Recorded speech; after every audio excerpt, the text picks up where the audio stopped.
Hello friends, welcome back to my YouTube channel Allied Nursing Classes Center of Excellence. So friends, last class में हमने start किया था fundamental of nursing.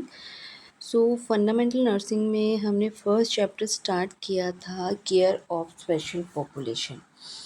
सो इसमें हमने 8 question कर लिए थे and next question is question number 9.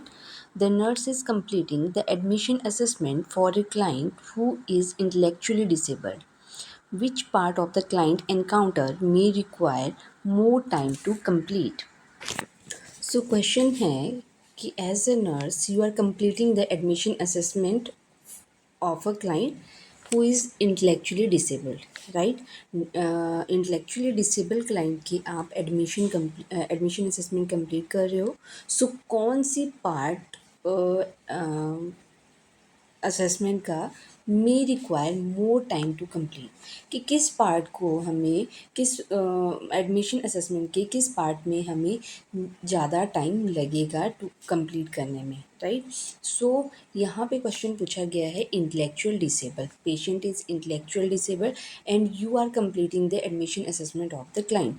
And हमसे पूछा गया है कि which part of client encounter, जब आप क्लाइंट को एनकाउंटर करोगे तब आपको उसके लिए ज़्यादा टाइम लगेगा to complete that assessment, right? So first one is the history. Yes, history collection में हमें सबसे ज़्यादा टाइम लगेगा when we are dealing with intellectual disable person. जब इंटेलेक्चुअल डिसेबल पर्सन की हम एडमिशन असेसमेंट करेंगे, सबसे पहले हम क्या करते हैं, हिस्ट्री कलेक्शन करते हैं. सो हिस्ट्री कलेक्शन में हमें सबसे ज़्यादा टाइम लगेगा बिकॉज जो इंटेलेक्चुअल डिसेबल पर्सन होते हैं they are histrionic, right? And हमने उनसे जो क्वेश्चन पूछने होते हैं वो हम डिफरेंट वेराइटी ऑफ क्वेश्चन पूछते हैं इन डिफरेंट वे में, because intellectual disable person means उनकी मेमोरी पे इफ़ेक्ट होता है, राइट?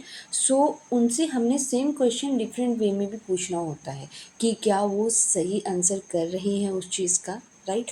तो that may required more time, right? So history complete करने में हमें सबसे ज़्यादा टाइम लगेगा when we are doing admission assessment of the patient, right? So first one is the correct option. Next is the physical assessment. So physical assessment is also based on history collection. So physical assessment में उतना time नहीं लगेगा जितना हमें history collection में लगेगा. Next is nursing plan of care. Nursing plan of care is also depend on history taking, right? So history पे ही वो ज़्यादा टाइम लगेगा हमें. एंड द री एडमिशन रिस्क असेसमेंट ये भी सेम है, ये भी किसके ऊपर डिपेंड है, हिस्ट्री के ऊपर डिपेंड है. So history taking part of the client encounter may require more time to complete, right? So next question है question number 10. The nurse working in a correctional facility is caring for a new prisoner. The client asked about health risks associated with living in a prison. How should the nurse respond? So question है कि nurse work कर रही है इन correctional facilities में and care कर रही है new prisoner की, राइट? न्यू प्रिजनर की आप केयर कर रहे हो in the correctional facility. Client आपसे पूछ रहा है about the health risk associated with living in a prison, right? कि प्रिजन में क्या क्या हेल्थ रिस्क होते हैं जब प्रिजन में रहते हैं, right? How should you respond, आप कैसे रिस्पॉन्ड करोगे कि कौन कौन से हेल्थ रिस्क होते हैं associated with living in prison, right? So living in prison, जो पेशेंट प्रिजन में रहते हैं they have more chances to infection, right? So इनमें लाइक जैसे प्रॉपर अगर हाइजीन मेंटेन नहीं होगी तो इन्फेक्शन के चांसेस पर्सन में इंक्रीज़ होंगे, ट्यूबरक्लोसिस के चांसेस पर्सन में इंक्रीज़ होते हैं and STD, right? Tuberculosis and STD के चांसेस इन पर्सन में ज़्यादा होते हैं. सो चलते हैं ऑप्शन की तरफ. First one is health care is very limited in the prison setting. So ये ऑप्शन जो है वो पर्सन ने जो क्वेश्चन किया है उसको एड्रेस नहीं कर रहा है, क्योंकि पर्सन ने तो हमसे पूछा है कि हेल्थ रिस्क क्या होते हैं प्रिजन में रह के, राइट। बट हम उसको क्या स्टेटमेंट दे रहे हैं, health care is very limited in the prison setting. Means ये क्वेश्चन इस स्टेटमेंट ये स्टेटमेंट इस क्वेश्चन को एड्रेस नहीं कर रही है, right. Second one is living in a prison is not different than living at the home. So ये स्टेटमेंट तो इनकरेक्ट है, right. Third one is living in a prison can predispose a person to different health condition, yes, because इसमें number of infection के chances person में ज़्यादा होते हैं, तो पर्सन को डिफरेंट हेल्थ कंडीशन में पर्सन ज़्यादा ससेप्टिबल होता है, right. So next is option number fourth, living in a prison is similar to living in the condominium complex और डोरमेट्री। सो ये भी इनकरेक्ट स्टेटमेंट है कि सिमिलर तो नहीं है। So this statement is also incorrect. So हमारी correct जो स्टेटमेंट है वो है option number 3। So next question is question number 11. The nurse is caring for a female client in the emergency department who present with a complaint of fatigue and shortness of breath. Which physical assessment finding, if not by the nurse, warrant a need for follow-up? सो हमसे question में पूछा गया है कि nurse care कर रही है female client की एमरजेंसी डिपार्टमेंट में, एंड वो प्रेजेंट हुई है in the emergency department with the complaint of fatigue and shortness of breath, right. दो कंप्लेंट के साथ आई है कि पर्सन को फटीग है एंड शॉर्टनेस ऑफ ब्रेथ है। सो कौन सी फिजिकल असेसमेंट फाइंडिंग अगर आपने नोट की उसको आपने immediately, right, if noted by the nurse warrant a need for follow up, उसके लिए आपको फॉलो अप की ज़रूरत है जो आपने फिजिकल असेसमेंट फाइंडिंग पेशेंट में असेस की, राइट। सो जैसे हमें क्वेश्चन में बताया गया है कि पेशेंट को फटीक है, शॉर्टनेस ऑफ ब्रेथ है, एंड ये हमें यहाँ पे हमने पेशेंट को स्क्रीन करना है for the abuse, right. Abuse के लिए हम इसमें पेशेंट को स्क्रीन करेंगे। अगर हम एब्यूज़ के लिए पर्सन को स्क्रीन करेंगे तो हम देखेंगे कि पेशेंट में ब्रूइश होगी around eyes and neck, right. Neck में रेडिश पर्पल मार्क होंगे नेक पे, और पेशेंट में स्प्रेन हो सकता है और ब्रोकन रिस्ट हो सकती है, मसल टेंशन, राइट।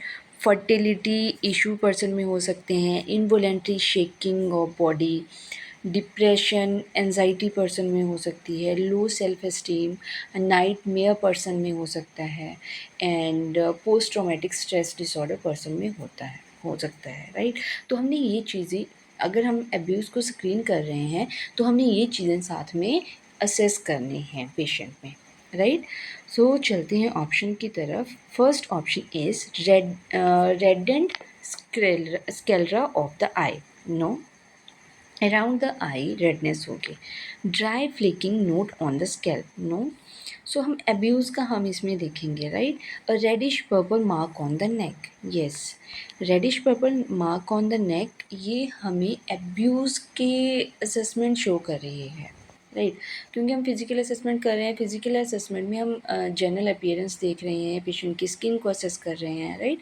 तो हमने वहाँ पे नोटिस किया कि पर्सन को रेडिश पर्पल मार्क है on the neck.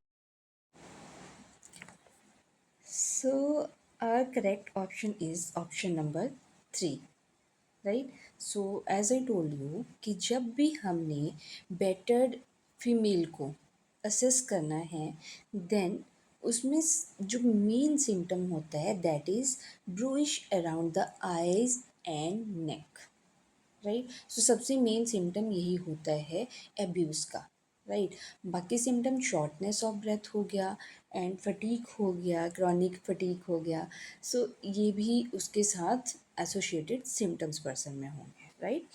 So next question is question number 12. The nurse working in a community outreach program for foster children plan care, knowing that which health condition are common in this population, select all that apply.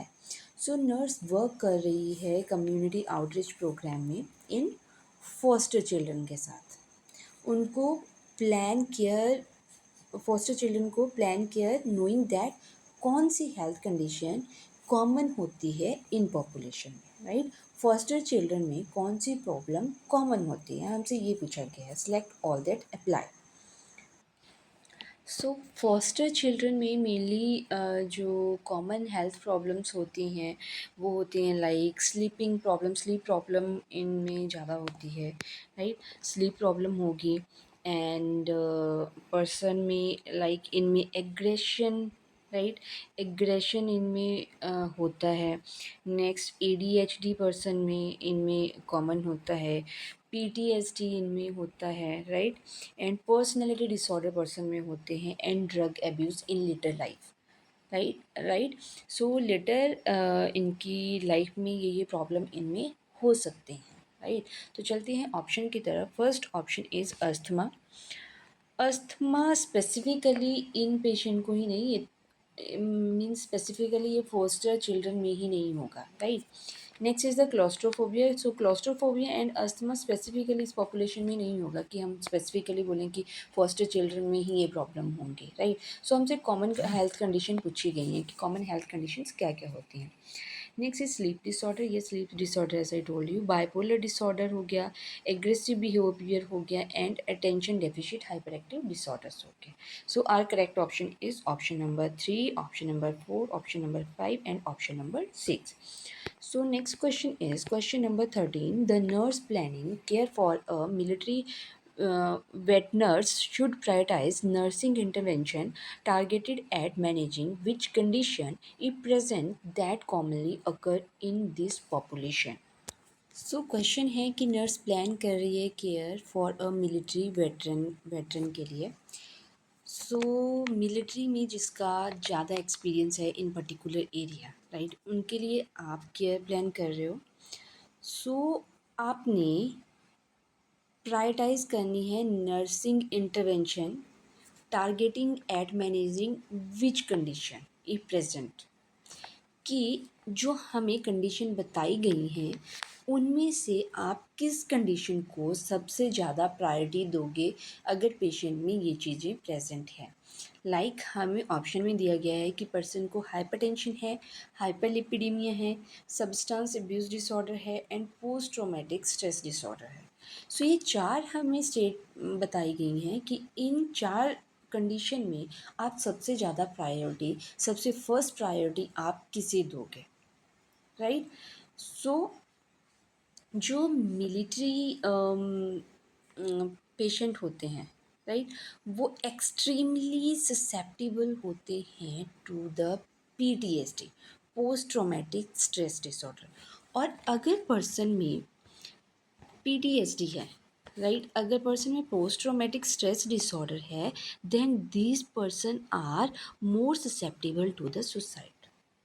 तो suicide क्या है, एक हमारी psychiatric emergency है। तो इसमें हमारी priority क्या होगी कि पर्सन को हमने सेफ्टी प्रोवाइड करनी है, सेफ एनवायरनमेंट प्रोवाइड करना है हमने पेशेंट को, राइट। सो जब हम पोस्ट ट्रॉमेटिक स्ट्रेस डिसऑर्डर को प्रायोरिटी देंगे, तो जब हम उसके असेसमेंट करेंगे पर्सन की, तो एक तो हम सुसाइडल रिस्क को, जो हमारी फर्स्ट प्रायोरिटी होगी कि पर्सन को हमने सेफ रखना है, राइट। और इसी के साथ हमें substance abuse disorder, substance drug abuse को भी हम असेस कर सकते हैं, right. So our correct option is option number 4. So next question is question number 14. The nurse caring for a refugee considered which healthcare need a priority of the client. अब nurse care कर रही है client refugee की, right, and कौन सी health care need इस refugee की means client की वो हमारी प्रायोरिटी होगी। सो रिफ्यूज़ी की हमारे यहाँ पे प्रायोरिटी पूछी गई है।